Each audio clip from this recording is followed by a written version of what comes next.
Hinihikayat ng Philippine National Police ang publiko na maging labis na mapanuri at mapagbantay laban sa mga online scams.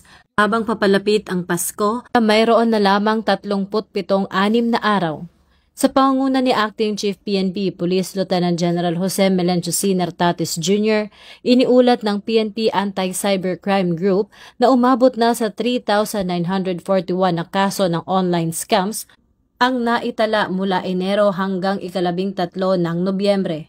Kabilang sa pinakakaraniwang modus ang online selling na mayroong 1,630 na kaso, investment, tax scams at phishing.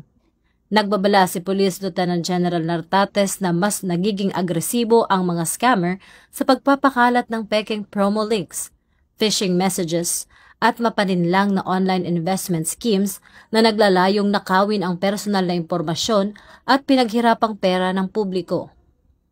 Upang maiwasan ang pagiging biktima, mahigpit na pinapayuhan ng PNP ang mga mamimili na makipag-transact lamang sa mga verified online store at mag-ingat sa mga alok na too good to be true.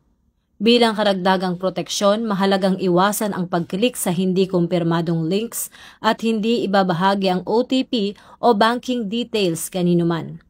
Dapat kumpirmahin ang parcel notifications sa pamamagitan ng opisyal na courier apps at gumamit ng two-factor authentication para sa online accounts. Hinihikayat ang lahat na agad na i-report ang anumang kahina-hinalang aktibidad sa pinakamalapit na PNP Anti-Cybercrime Office o sa Unified 911.